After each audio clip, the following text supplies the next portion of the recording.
Hello, welcome back to my podcast. It is, even now, still only me.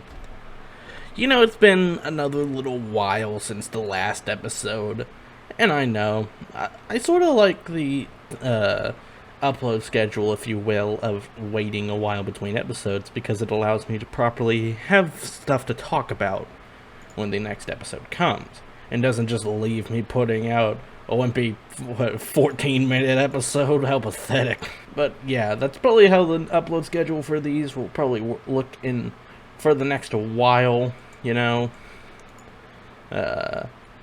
Just for the few of you who actually consistently watch these. And for the few of you that are only watching this for the first minute, I know you're out there. I do have other videos coming soon. Please stay patient. They're coming, I promise. The first thing I want to talk about, though, is the news that everyone has been talking about for the past month. It is the purchase of Twitter by Elon Musk. Now, for those out of the know, this has been pending for the past year.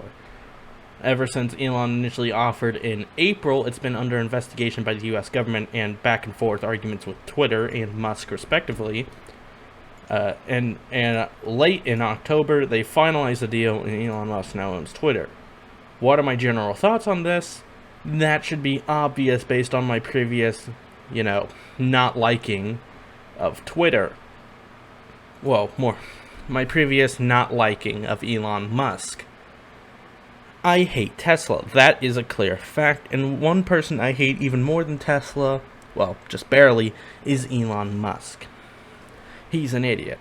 I've got a few reasons, some of which I'll put on screen because I can't be bothered to list them off right now. And, in hilarious Elon Musk fashion, immediately after his purchase of Twitter, there were major boycotts. Now, one thing I see a lot of people not understanding is they claim these boycotts are because, people don't like Elon Musk. What they immediately miss is the fact that most of these boycotts are coming from his rival companies, such as two of the boycotters being GM and Ford. Well, two of the boycotters being GM and Hyundai. Now, for those out of the know, Elon Musk, like I just mentioned, owns Tesla. Or used to. Which is something I'll get into later.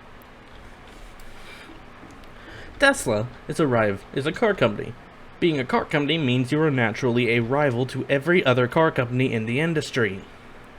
And this includes GM, their child companies, and Hyundai, along with its child company, Kia. Yeah, and their own respective company, Hyundai. So, why would you be giving your money to someone who directly rivals you and is trying to take sales away from you? This is a point that a lot of people miss and immediately jump to the conclusion of, they're doing it because Elon hates them. And to those who believe that, I have to say, would a McDonald's advertise inside of Burger King? Would that make any sense? Moving on. There was an incident recently with the famous car show motorist and former host of The Tonight Show, Jay Leno. For those out of the know, Jay Leno is a major petrolhead, which is a term for a car enthusiast, particularly of the gasoline type. And he has a lot of cars. Currently, Jay Leno has upwards of 180 cars and 160 motorcycles in his garage as of now. Which is a lot. But you have to consider that this guy has spent the last 30 years of his life collecting these cars and talking about them on his show, Jay Leno's Garage. Some of these include an Oldsmobile Tornado, an Audi R8 Spider, a 1909 Stanley Steamer. Yes, it is a steam-powered car. 1986 Lamborghini Countach, a Bastoline Special, a Chrysler Turbine, a Ford GT, a McLaren SLR, Mercedes Gullwing, a Lagonda V12, a Miura, a CCR XR, and his very own McLaren F1, among many, many others. Recently, there was an incident, however, where one of these aforementioned steam-powered cars burst into flames while Jay Leno was working on it and injured him severely with second-degree burns. Thankfully, he got to a hospital rather quickly and was treated successfully for the burns and walked away a few days later. So that's good to hear. Next up, I want to talk about is the Super Mario movie. This was actually announced a while back, but I haven't talked about it because it came out shortly after my previous podcast episode, and it recently got another trailer at the Game Awards. I have not seen anything since the first trailer, so I am probably talking way out of my league here. Because I know there's been 2 trailers since the first. I have not watched either of them, so I am probably incredibly out of my league. So far, the movie, it looks alright. It looks higher quality than what I'd expect out of Illumination, given their previous issues. But given that it's Nintendo, I imagine they probably forced them to have higher quality because Nintendo really does not want to have a repeat of the 1985 Mario movie. Which is understandable, but come on, you can't have a Mario movie without a scene of Mario falling into the pits of hell. Next up is probably the most important thing to happen this year in the gaming world anyways. It is the announcement of the next generation GPUs, starting with the RTX 40 series, and later, a few days ago actually, the AMD 7000 series. Now, the NVIDIA series has already gone on sale. In fact, it was advertised alongside Portal RTX, which I will get to later as well. The 7000 series GPUs for AMD are yet to come out. They're actually coming out in a few days from this podcast recording. And I do intend to grab one when I do have the chance. And in typical NVIDIA fashion, they're already having issues with the 4000 series. These cards aren't cheap. That's a fact. The AMD cards already cost $4,000 for the 7900 XTX, which is the top of the line for AMD. AMD has been known in the field for a while to have pretty cheap GPUs for what they do, because AMD doesn't like the price gouge. NVIDIA, on the other hand, boy, you're looking at $3,200 for a brand new 4090. This is what NVIDIA thinks is a good GPU for gamers. This is disgraceful. A few days after the 4090 came out, there were already issues of fires. Because the 4090 uses a special power cable not seen on other NVIDIA, or rather AMD, or any GPUs, these special cables have a special pin connector, and this connector does not work. If you leave your GPU running for long enough, or really at any time, it'll burst into flames and has a good chance of destroying your GPU should you not extinguish it quickly. Which is fun. Meanwhile, over at AMD, they haven't had any pre-reported issues with these GPUs.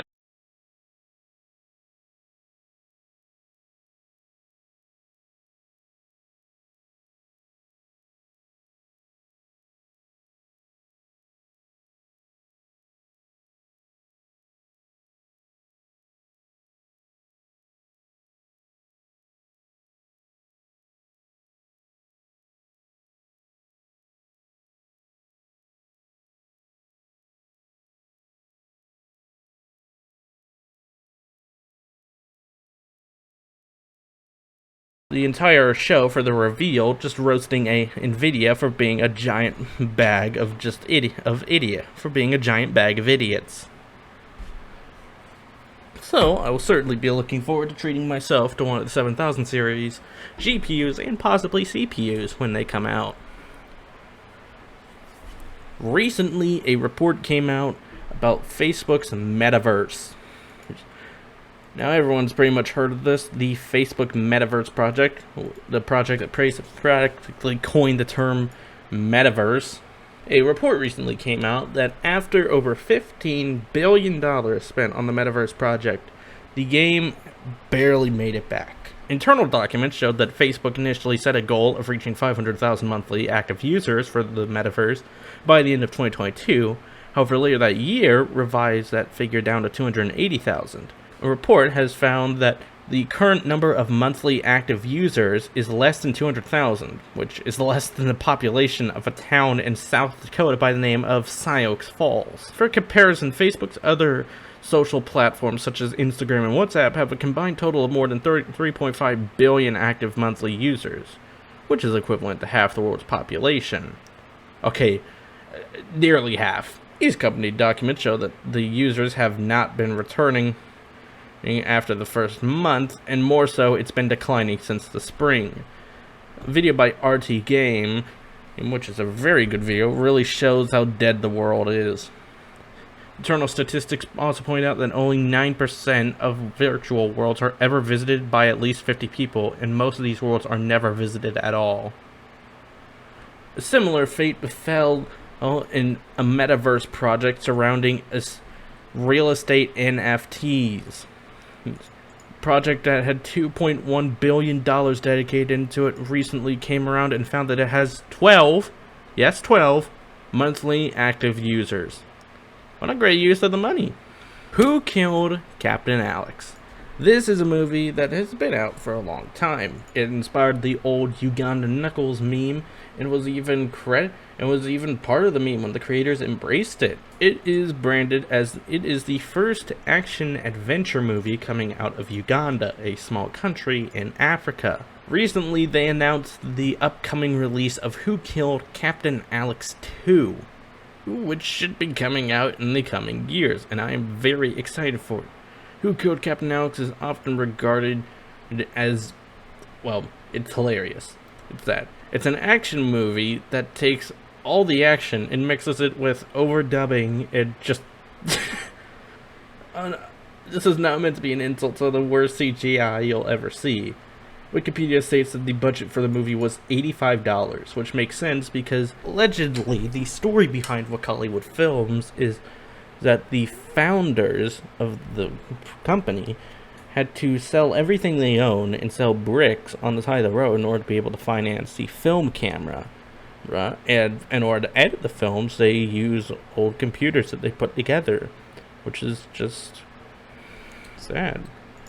However, it's not a bad ending because they managed to make it through. When they revealed Bad Black, one of their most recent films, at the Seattle International Film Festival, they received encore praise. Who Killed Captain Alex, of course, has become an international success because of the factor of it's so bad, it's good. Ultimately, I'm actually really excited for Who Killed Captain Alex 2.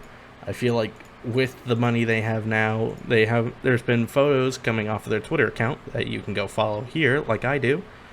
They have full green screen, they have full film rigs. This is actually shaping up to be something cool, and I'm really excited to see where they go with this. In case you haven't been looking at YouTube for the past 2 years, you may have never heard of a person called Dream. Let me catch you up.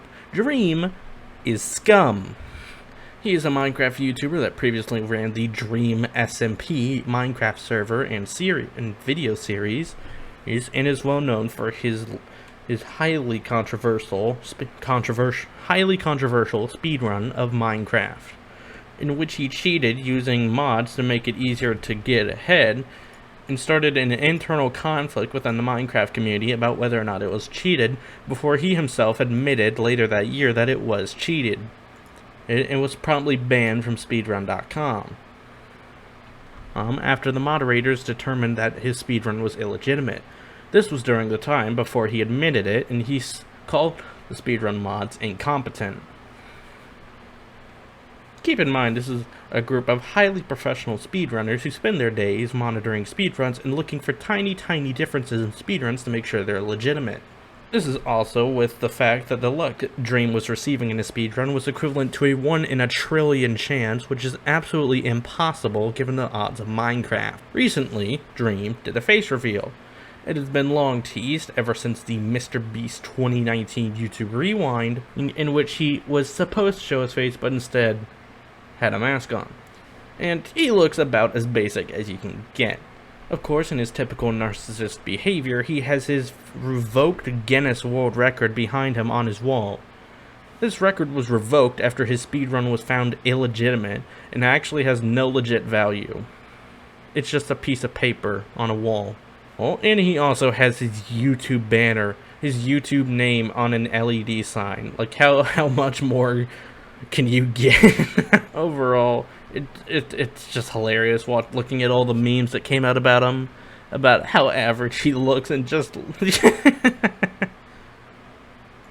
Google Stadia is probably a name you haven't heard in several years. I know I hadn't, but a few weeks ago, Google Stadia finally announced its closure. Well, you may be thinking, oh, but didn't Google Stadia close down before? That's what Google had been teasing for a few years. However, Stadia somehow just didn't die until now, because now it's dead. For good. No one likes it. Google Stadia can burn. I hate it. It was a good concept that they ruined. They ruined it! And now back to a topic I mentioned earlier, Portal RTX. I played this game. I mentioned before I have a 6600 XT. I don't know if I've actually mentioned it, but I'm going to mention it again. I have a Radeon 6600 XT.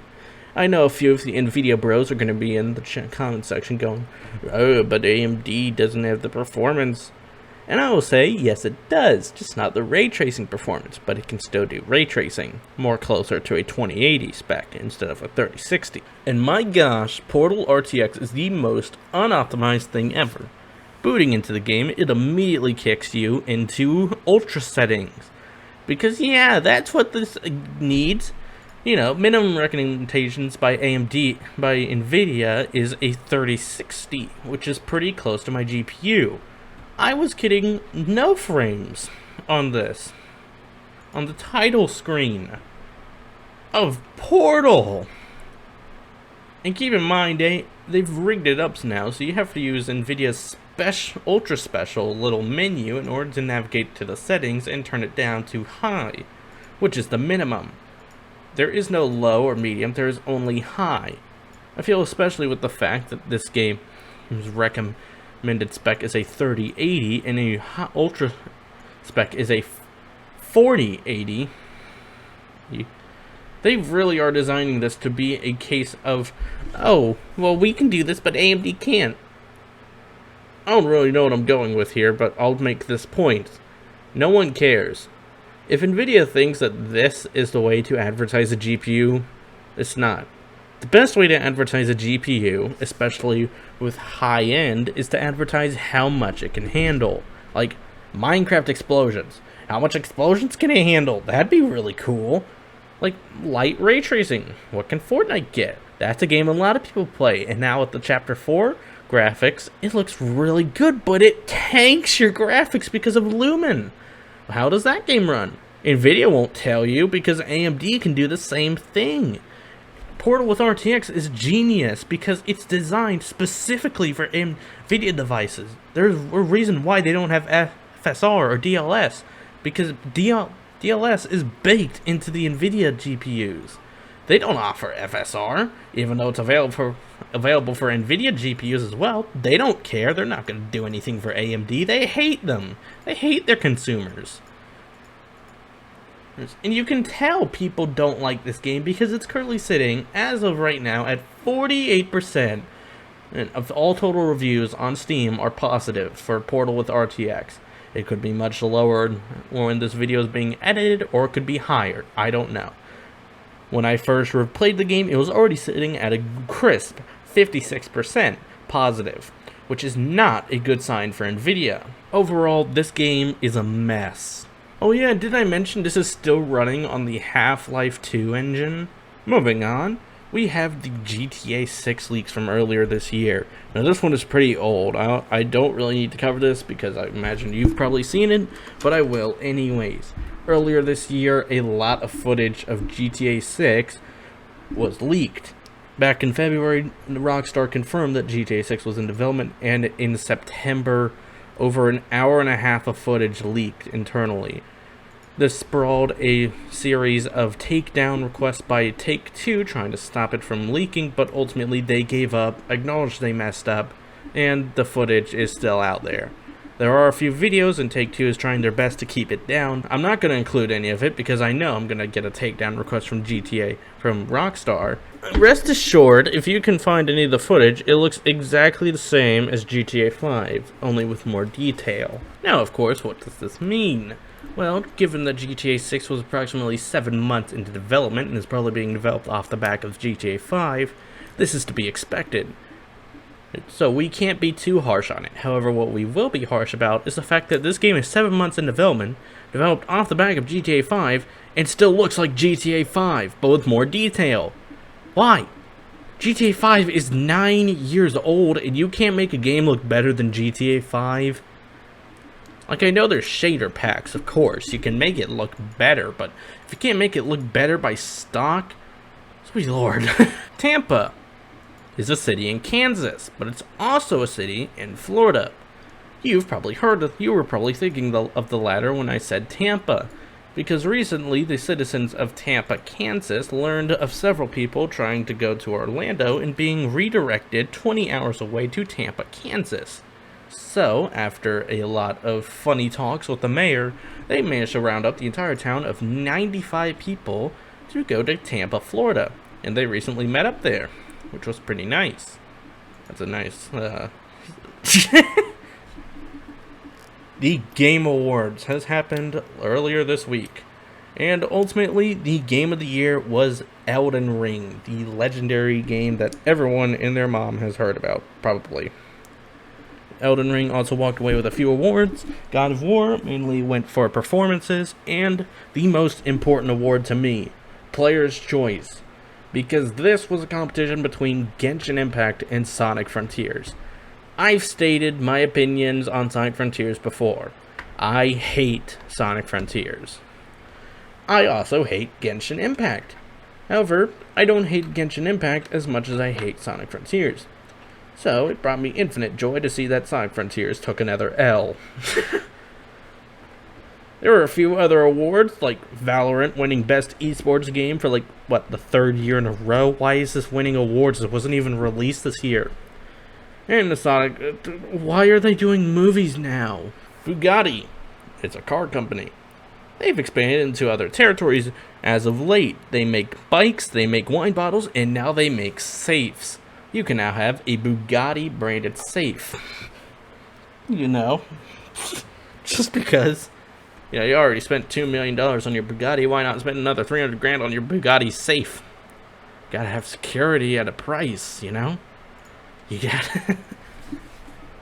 You've probably heard of Hertz. You've probably rented a car from them, or you've heard of someone, or someone you know has rented a car from them.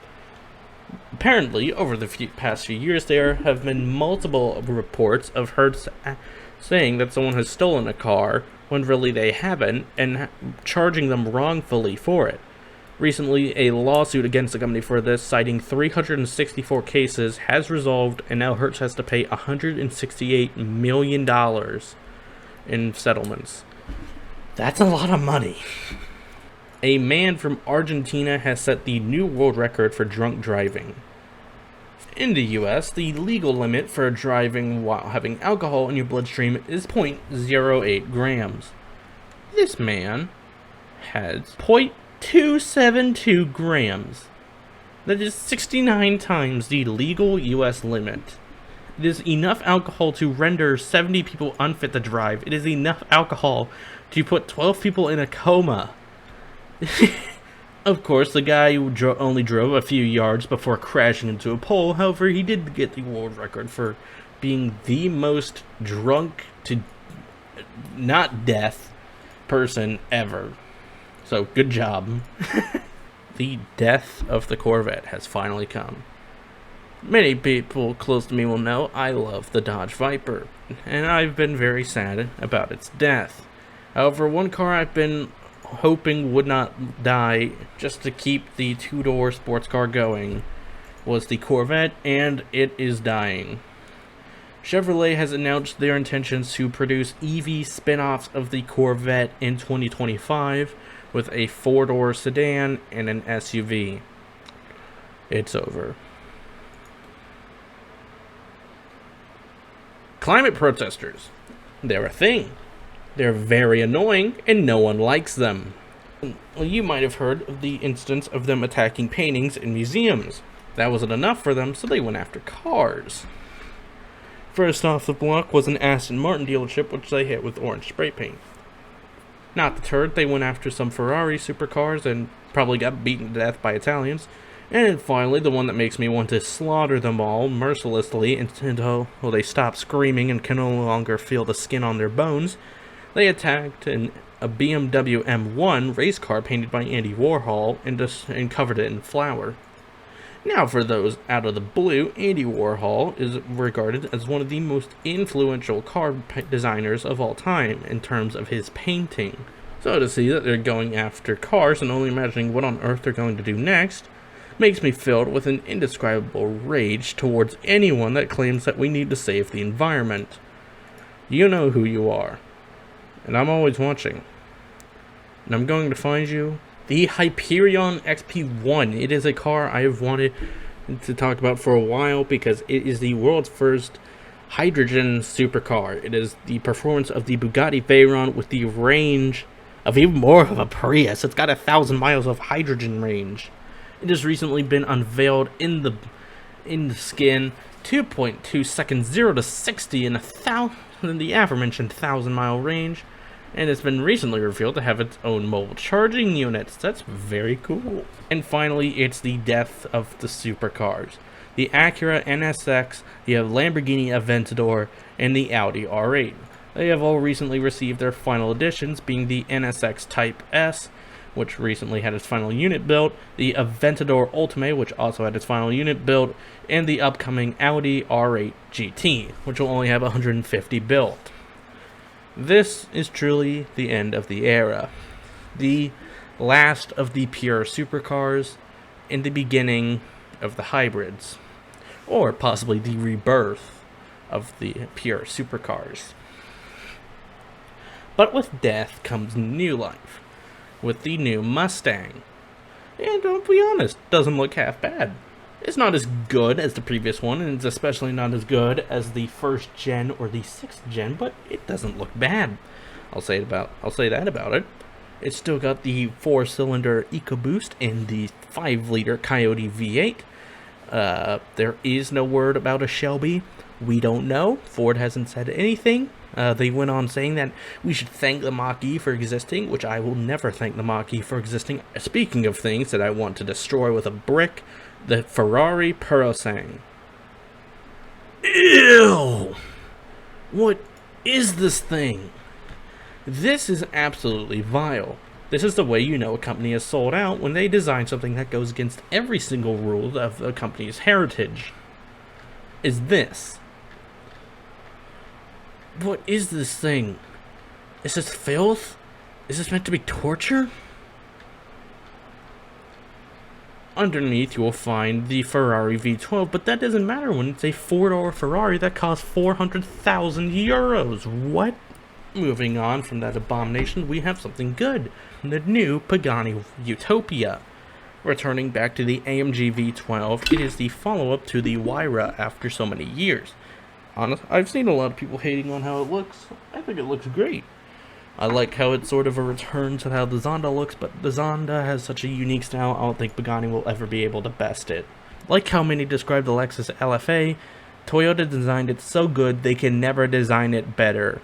Following up the hideous Ferrari is the new Toyota Prius, because somehow this thing still lives 25 years later. I've seen. Underneath you will find the typical 4-cylinder hybrid, blah blah blah. It makes 200 horsepower. I've seen a lot of people calling it a super hot hatch. Stop it. It's just a Prius. Stop pretending it is. I've seen so many people calling this is the ultimate Prius. This is a sport Prius. This isn't a Prius. This isn't a sport Prius. It's a car that does 60 miles an hour in 7 seconds, probably, if we're lucky. So stop pretending.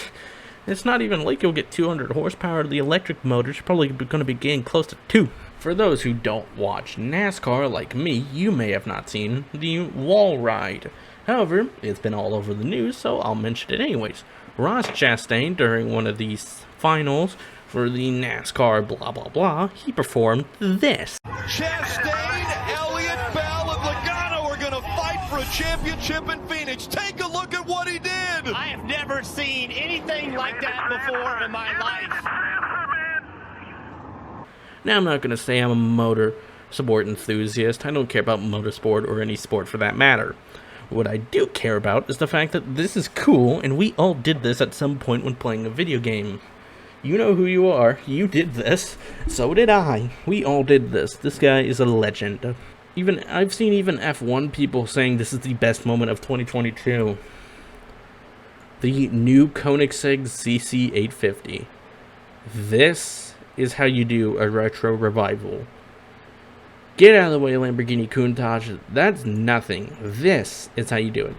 Beautifully designed, staying as close as it can to the original. Ultra powerful V8, rear wheel drive, super advanced manual that looks ultra cool, and ultimately looks great. And people want it so much that Koenigsegg has already had to double the production limit because pre-orders kept coming in. I've mentioned it before, probably, but there was a new fake DeLorean by a company who bought up the name DeLorean and was making trash. Well, the daughter of John DeLorean, Kat DeLorean, who happened to be a car designer, wasn't happy with that and made her own, the DNG. I like this. It's an EV, unfortunately, but hey, it looks good. Probably will be good too. Maybe it could be another Rimac. Oh, speaking of which, Mate Rimac is the most based person ever.